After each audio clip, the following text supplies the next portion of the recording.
Assalamualaikum warahmatullahi wabarakatuh.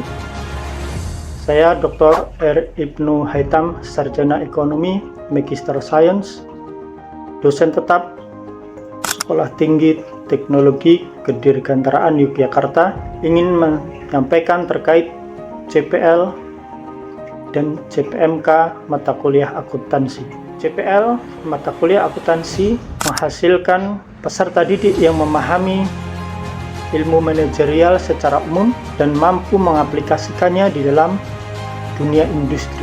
Adapun CPMK, capaian pembelajaran mata kuliah ini adalah memahami konsep dasar dari akuntansi, kemudian mampu untuk menyusun jurnal dan buku besar dari transaksi keuangan, kemudian mampu untuk menyusun laporan laba rugi, laporan perubahan modal, dan laporan neraca yang merupakan laporan akuntansi keuangan. Dan yang berikutnya adalah mampu menganalisis laporan keuangan dan mengaplikasikannya di dalam industri nyata. Berkaitan dengan konsep dasar dari akuntansi, maka memahami tentang profesi akuntan publik sebagai auditor yang mengaudit laporan keuangan organisasi bisnis, akuntan manajemen yang menyusun laporan keuangan entitas bisnis, akuntan pemerintah dalam hal ini adalah di Indonesia BPK, Badan Pemeriksa Keuangan Republik Indonesia, dan BPKP yang merupakan akuntan yang mengaudit laporan keuangan kementerian, badan, dan lembaga di pemerintahan. Kemudian akuntan pendidik yang mendidik, yang menghasilkan sarjana akuntansi yang mampu menjadi seorang profesional akuntansi. Kemudian akuntan biaya mampu untuk melakukan manajemen terkait dengan biaya. Kemudian berkaitan dengan prinsip akuntansi, maka akan dipelajari tentang prinsip akrual, sehingga pengakuan akuntansi keuangan tidak hanya berasal dari arus masuk maupun keluar keuangan, tetapi dilakukan pada setiap transaksi keuangan. Kemudian yang berikutnya terkait dengan economic entity atau entitas ekonomi, bahwasanya perusahaan sebagai entitas bisnis melaporkan laporan keuangan terpisah dari pemiliknya, sehingga masing-masing berdiri sendiri. Satuan moneter atau unit moneter, bahwasanya akuntansi melaporkan semua kejadian transaksi keuangan yang berkaitan dengan nominal keuangan. Kemudian terkait dengan periodisasi akuntansi, bahwasanya akuntansi melaporkan masing-masing berkaitan dengan periodenya yang terbatas, yaitu 1 tahun, sehingga masing-masing periode menghasilkan satu laporan akuntansi keuangan yang tersendiri. Kemudian terkait dengan full disclosure atau pengungkapan penuh, bahwa semua hal yang penting terkait dengan transaksi keuangan perusahaan harus diungkapkan secara penuh dalam laporan akuntansi keuangan.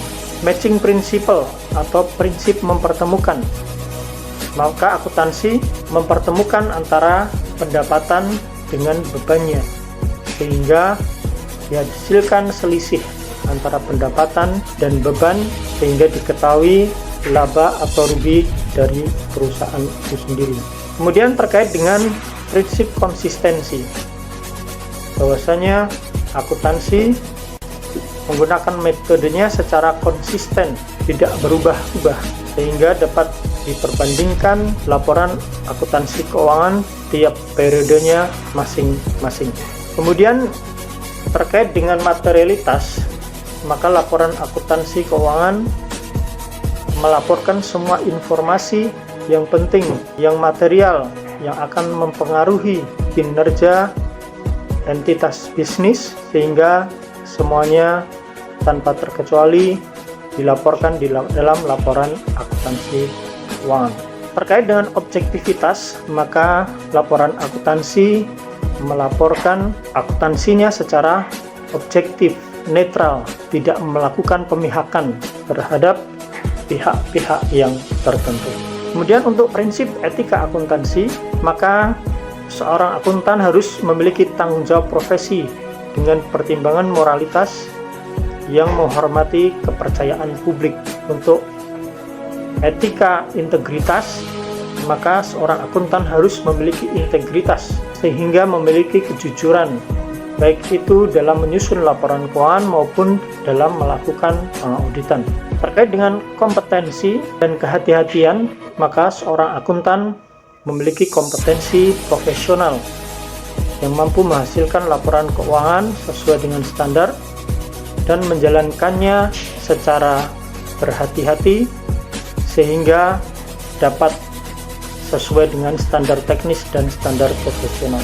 Kemudian prinsip kerahasiaan, bahwasanya seorang akuntan harus menjaga seluruh rahasia data keuangan sehingga hanya dilaporkan kepada pihak-pihak yang memang berhak untuk mendapatkan informasinya.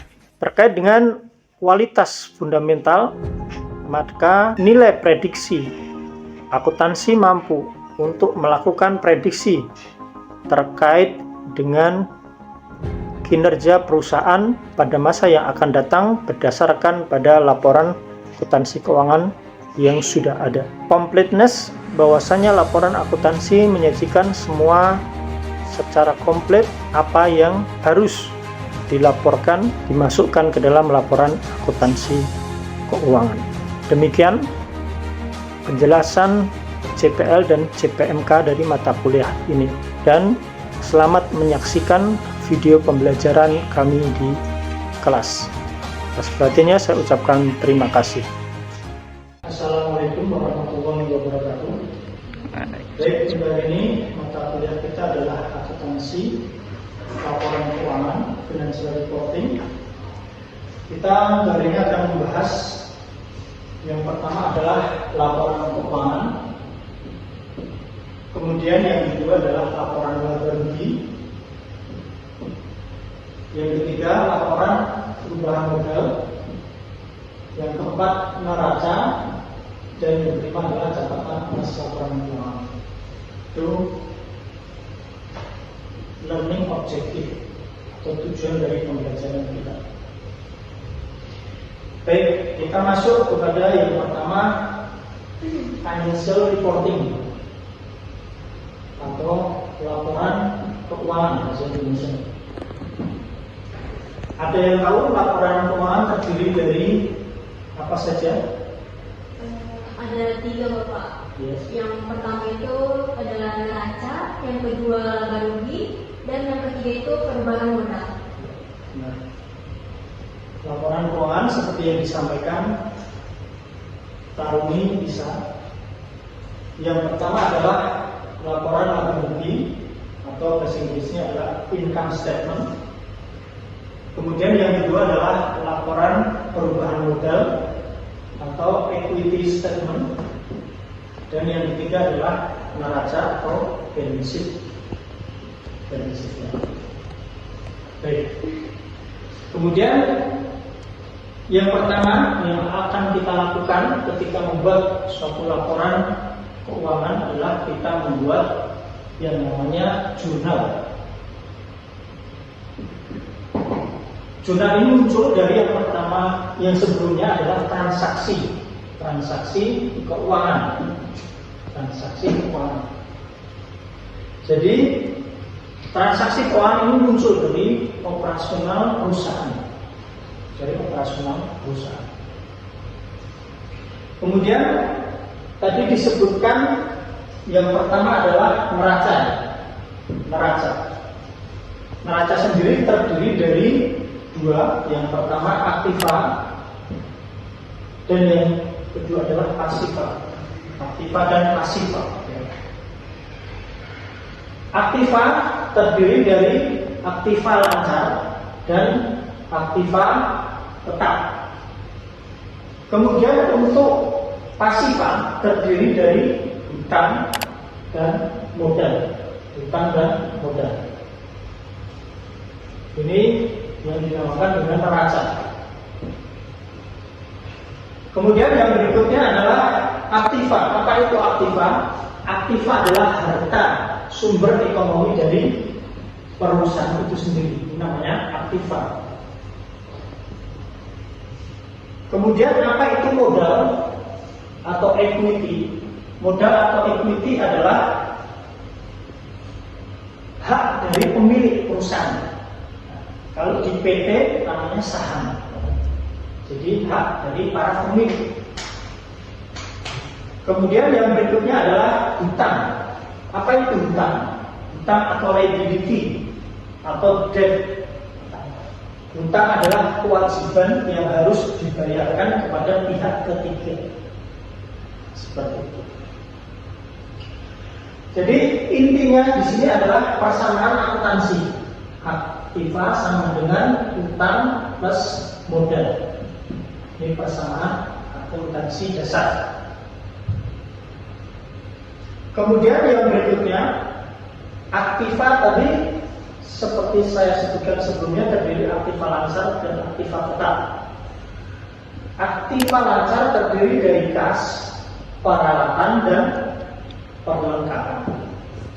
Kemudian hutang sendiri ada dua, hutang jangka pendek dan hutang jangka panjang.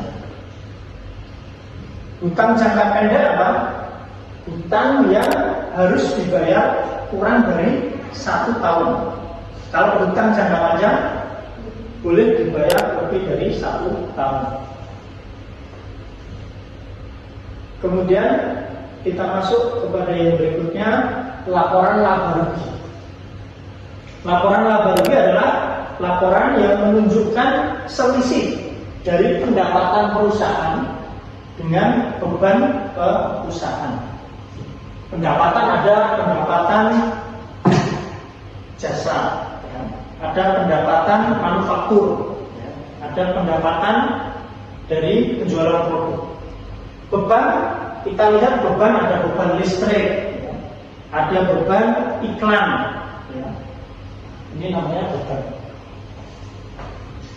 Kemudian yang berikutnya adalah kas. Kas tadi apa? Kas ini adalah uang tunai, uang yang bersifat liquid yang sewaktu-waktu dapat digunakan oleh perusahaan. Itu namanya kas. Kemudian kas ini harus dilakukan manajemen kas karena dia sangat liquid, mudah berpindah tangan, mudah diselewengkan, mudah disalahgunakan. Maka di sini harus dilakukan pencegahan dengan baik. Kemudian yang berikutnya adalah pendapatan. Ini pendapatan.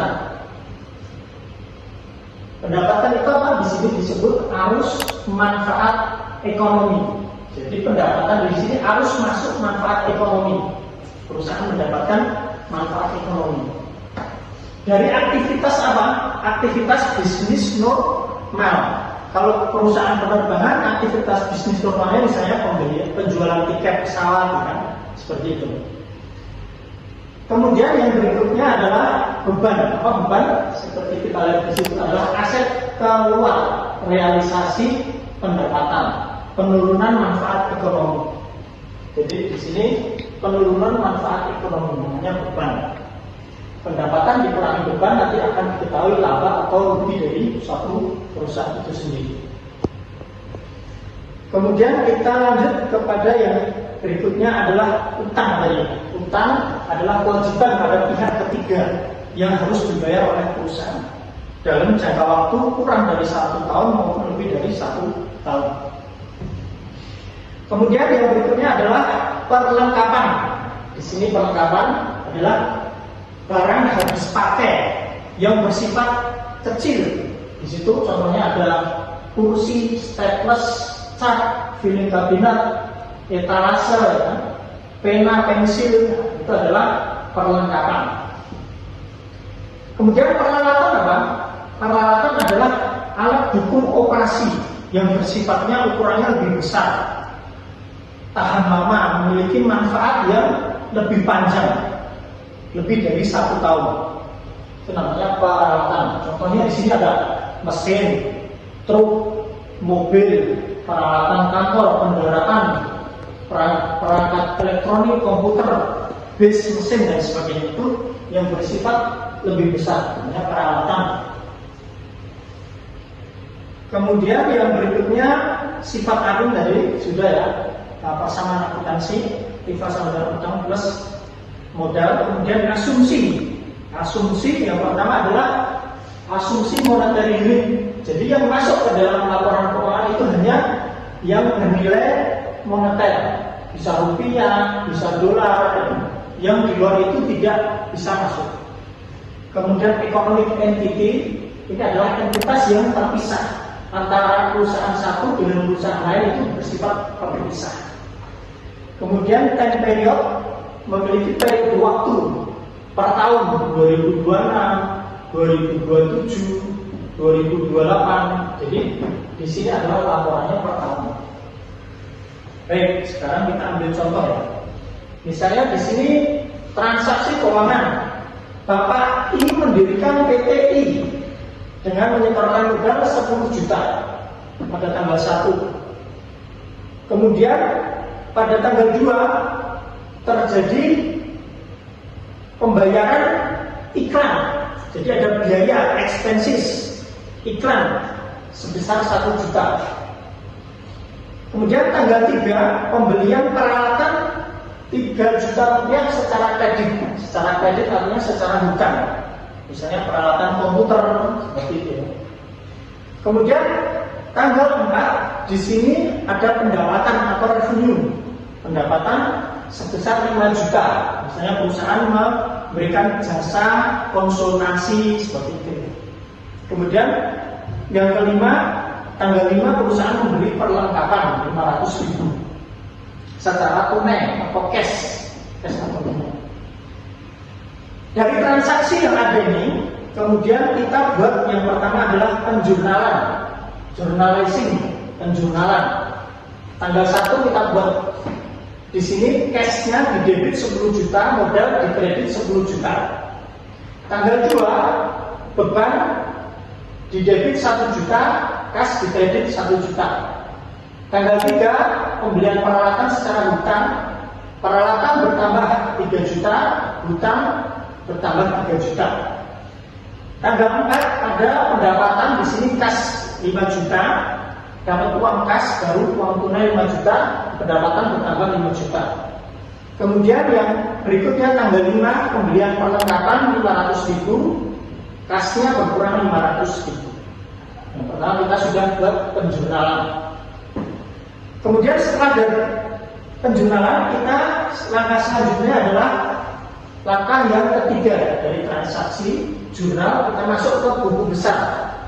Buku besar.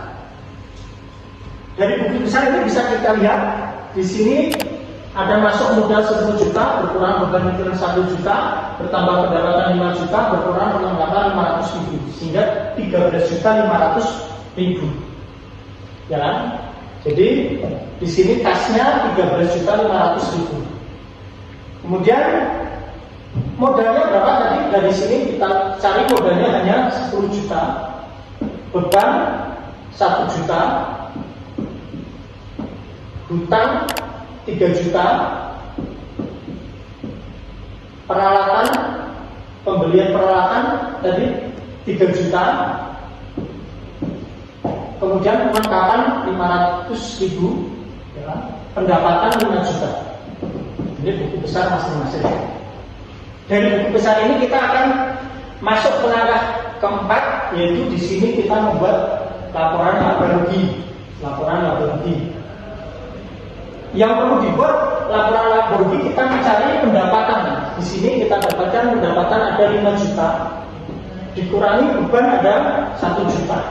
5 juta dikurangi 1 juta. Di sini ada 4 juta.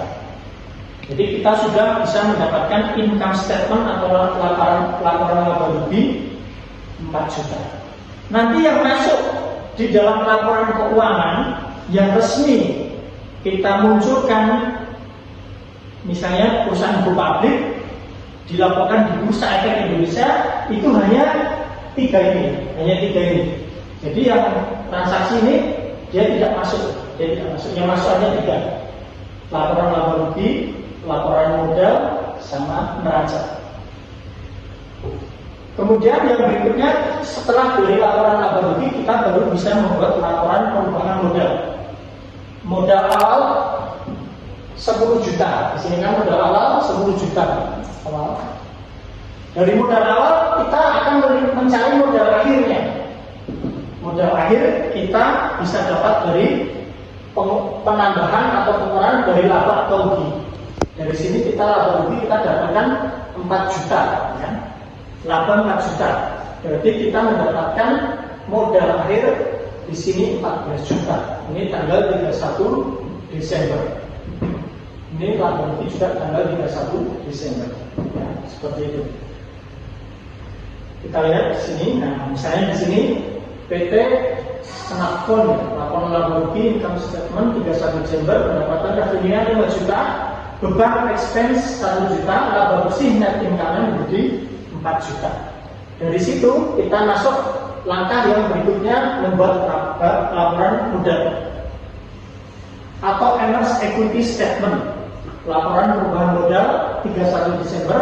Di sini investmentnya tadi modal awalnya 10 juta, laba bersih nanti 4 juta, sehingga owner's capital akhirnya 14 juta. Kemudian kita terakhir adalah membuat neraca dari defisit, inti dari laporan keuangan, laporan akuntansi. Kita cek dulu dari aktiva lancar. Kasnya kita dari buku besar 13.500.000, kita masukkan di sini 13.500.000 kas. Kemudian kita masuk ke peralatan atau supplies. Cari dari buku besar. Di sini ada 3 juta.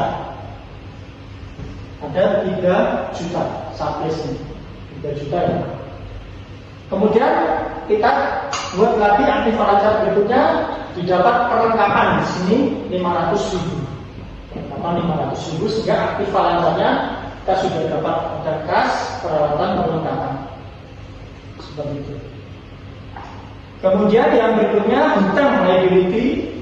Di sini dari buku besar ada 3 juta. Liability-nya 3 juta. Kemudian modal kita ambil dari laporan perubahan modal di sini. Modalnya kan awalnya cuma 10 juta. Di sini sudah ada naikkan menjadi 14 juta. 14 juta. Seperti itu. Sehingga di sini balance sheet neraca 31 Desember ini menunjukkan aktiva atau harta dari perusahaan itu. Dari sini kita jumlahkan 13.500.000 ditambah 3 juta tambah 500, jadi ada 17 juta. 17 juta. Kemudian di sini hutangnya 3 juta, modal 14 juta. Jadi total ada 17 juta. Jadi balance imbang antara neraca aktiva dan pasiva. Maka ini menunjukkan bahwasanya perhitungan kita tepat. Ini adalah teori dasar dari transaksi keuangan. Langkah pertama, kemudian masuk kita buat penjualan, kedua, ketiga buku besar, keempat laporan laba rugi, kelima laporan perubahan modal, dan yang terakhir adalah neraca.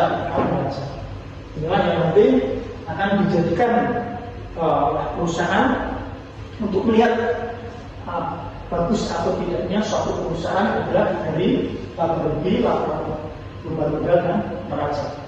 Seperti itu. Dari sini kita bisa melihat bagaimana suatu proses di dalam membuat laporan keuangan akuntansi melalui 6 tahapan utama seperti itu. Dan ini kita bisa lihat di seluruh perusahaan-perusahaan dari mungkin dari Asia, dari Eropa, dari Amerika, semuanya perusahaan akan membuat laporan keuangan yang resmi seperti ini, sehingga bisa dilihat, dibandingkan misalnya Garuda Indonesia dengan Citylink, dengan Lion Air, nanti akan terlihat, oh labanya siapa yang paling besar antara Garuda Indonesia, Malaysia Airways, dengan Qatar Airways, dengan Singapore Airlines misalnya kan, dengan Emirates, siapa labanya yang paling besar, kita bisa tahu. Siapa yang memiliki modal yang paling besar, kita bisa tahu ya kan. Kemudian dari sini peralatan pesawatnya siapa yang paling banyak, kan kita bisa tahu. Nanti akan muncul di catatan atas laporan keuangan. Ini yang menjelaskan semuanya tadi, seperti itu ya. Sehingga bisa diperbandingkan antara satu dengan yang lain. Demikian pada kesempatan kali ini pembahasan kita tentang akuntansi financial reporting. Terima kasih atas perhatian dari mahasiswa semua. Assalamualaikum warahmatullahi wabarakatuh.